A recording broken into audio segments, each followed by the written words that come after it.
Hello दोस्तों। आज की हम बात करने वाले हैं कि हमारा ब्रेकिंग सिस्टम कितने टाइप्स का होता है। ये ब्रेकिंग सिस्टम आपने कई तरह के मोटरों में देखा होगा, जैसे एसी मोटर हो गया, फिर डीसी मोटर हो गया, या फिर हमारा जो व्हीकल में ब्रेकिंग सिस्टम यूज किया जाता है, उसका आखिर मकसद क्या होता है तो वो ऑपरेट कैसे करते हैं। मतलब इलेक्ट्रिकल टाइप या फिर मैकेनिकल टाइप के ब्रेक्स में क्या डिफरेंस है, वो सभी जानकारी आज की वीडियो में देखने वाले हैं।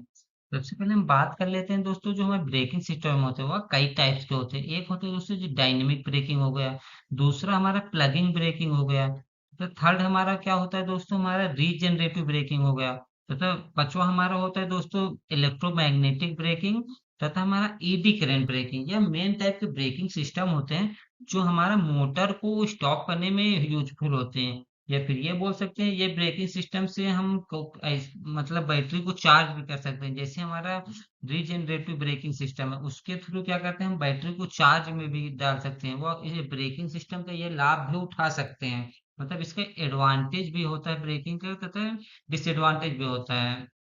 सबसे पहले हम बात कर लेते हैं दोस्तों डायनेमिक ब्रेकिंग के बारे में।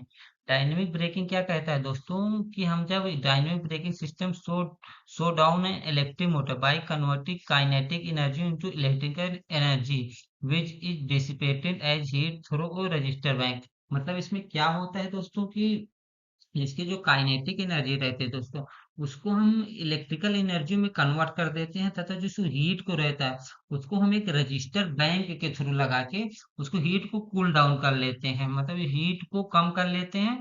तथा उसमें क्या होता है दोस्तों, जो हम काइनेटिक एनर्जी, मान लीजिए मोटर है, मोटर को हम रन कर रही है, तो उसमें जो काइनेटिक एनर्जी रहे उसको हम एक एज अल्टरनेटर यूज करके हम इलेक्ट्रिकल में कन्वर्ट कर लेते हैं। जब डायनेमिक ब्रेकिंग लगाते हैं तो हम मोटर को एक अल्टरनेटर की तरह यूज करके उसमें इलेक्ट्रिकल एनर्जी हमको यूज में ले लेते हैं।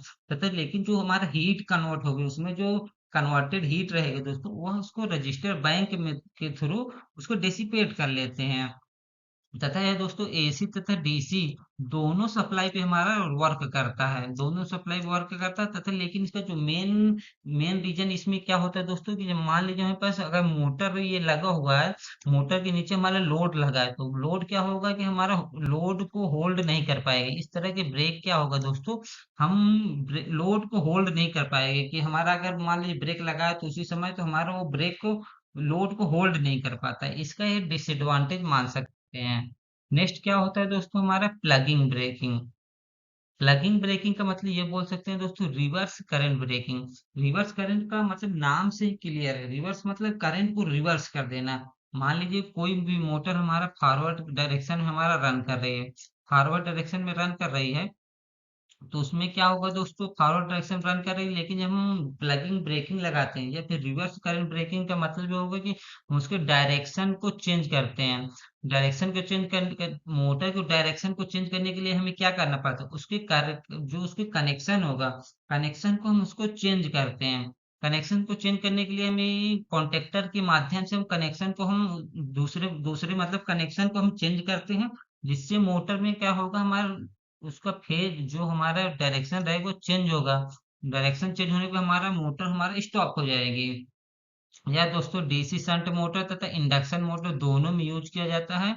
मतलब करंट को रिवर्स करके हमारा यूज किया जा सकता है। इसका एक फायदा यह होगा दोस्तों कि हमारे क्विक स्टॉप हो जाते हैं, मतलब बहुत जल्दी स्टॉप होते हैं। लेकिन डिसएडवांटेज क्या होगा दोस्तों, कि हम अगर करंट को मोटर के डायरेक्शन को रोटेट करा रहे हैं, तो वहां पे हमारा वाइंडिंग को लॉस होने का, वाइंडिंग लॉस में जाएगा, जिसमें हमारा करंट का लॉस होता है, तथा मोटर में हमें प्रॉब्लम जल्दी से देखने को मिल सकता है। नेक्स्ट हमारा ब्रेकिंग सिस्टम कौन सा आता है, रीजनरेटिव ब्रेकिंग।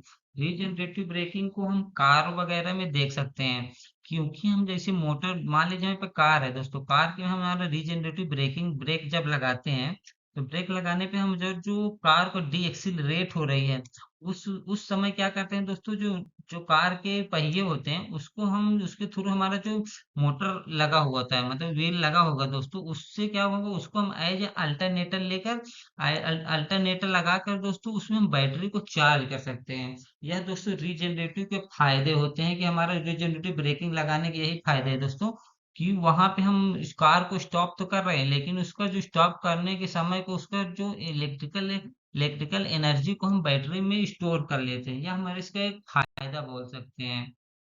तथा लास्ट में हमारा जो नेक्स्ट आता है दोस्तों, इलेक्ट्रोमैग्नेटिक ब्रेकिंग। इलेक्ट्रोमैग्नेटिक ब्रेकिंग का यूज आपने देखा होगा दोस्तों, इंडस्ट्रीज वगैरह में मैक्सिमम यही सिस्टम यूज किया जाता है। मतलब एक इलेक्ट्रोमैग्नेटिक ब्रेक मोटर के शाफ्ट में लगाया जाता है। तो शाफ्ट में लगाने का यह फायदा होता है दोस्तों कि हमारे नॉर्मल कंडीशन में शाफ्ट को हमारा पकड़ के रखेगी, मतलब इसको जाम करके रखेगी। लेकिन जब हम इसमें सप्लाई देंगे, मतलब मोटर में जब सप्लाई देंगे तथा हमें साथ ही हमारे ब्रेक में सप्लाई देंगे, ब्रेक में सप्लाई देने पे उसका ब्रेक होगा, उसको प्लेट को छोड़ देगा। मतलब ये गियर के माध्यम से लगा रहता है जिससे ब्रेक को छोड़ देगा, तो मोटर हमारा फ्री हो जाती है। लेकिन जब जितने समय तक हमारा कर सप्लाई रहेगी ब्रेक में, उससे समय मोटर को हमारा फ्री छोड़ देगी। लेकिन हम जैसे ही हमारा सप्लाई को कट करेंगे तो मोटर को तुरंत स्टॉप कर देगी। ये हमारे इसका काफी अच्छा फायदा होता है, जिससे हमारा लोड को होल्ड कर सकता है, क्योंकि उसको शाफ्ट को तुरंत जाम कर देगा तो इसे लोड को होल्ड कर देगा। या दोस्तों क्रेन हो गया, होइस्ट हो गया, क्योंकि उसमें क्या होगा कि मोटर लोड को हम लटका के रखते हैं कि अगर कोई भी सप्लाई भी चली जाए दोस्तों तो हमारा उसको होल्ड करके रखे। इसी में एक ये होता है दोस्तों कि लटका होल्ड करने में एक ड्रम टाइप का भी यूज किया जाता है, जिसमें हम एक थ्रस्टर का यूज करके, मतलब तो एक थ्रस्टर का यूज करके हम उसमें ड्रम को चिपका के रखते हैं, जो नॉर्मल कंडीशन में ऑपरेट नहीं होने देता है। तथा लास्ट आता है दोस्तों eddy current braking. Eddy current braking का काफी अच्छा यूजेस दे सकते हैं आज के समय में। बाइक वगैरह हो गया, फिर कार में जो हमारे डिस्क ब्रेक के नाम से आता है दोस्तों, उसमें क्या होगा दोस्तों कि उसमें इलेक्ट्रोमैग्नेटिक इंडक्शन के कारण एक फोर्स को क्रिएट करते हैं, जो हमारा व्हीकल को बिना टच किए उसको हमारे जाम, मतलब इलेक्ट्रोमैग्नेटिक इंडक्शन के थ्रू प्लेट को हमारा रोटेट नहीं होने देगा। मतलब जो पोल बना रहेगा उससे हमारा रोक एक जगह पे हमारा उसको मैग्नेटिक के थ्रू रोक के रखता है, जिससे हमारा ब्रेक लग जाता है। या दोस्तों ट्रेन हो गए, एलिवेटर हो गए, टेस्टिंग मशीन, या तीनों जगह पे हमारा इसका यूज किया जाता है। इस तरह दोस्तों आज की वीडियो हमने देखा है कि eddy current, electromagnetic braking, regenerative braking तो क्या होते हैं तथा इसके यूजेस क्या होते हैं। अगर आपको वीडियो में पसंद आए दोस्तों तो चैनल को सब्सक्राइब करिए। मिलते हैं नेक्स्ट वीडियो में।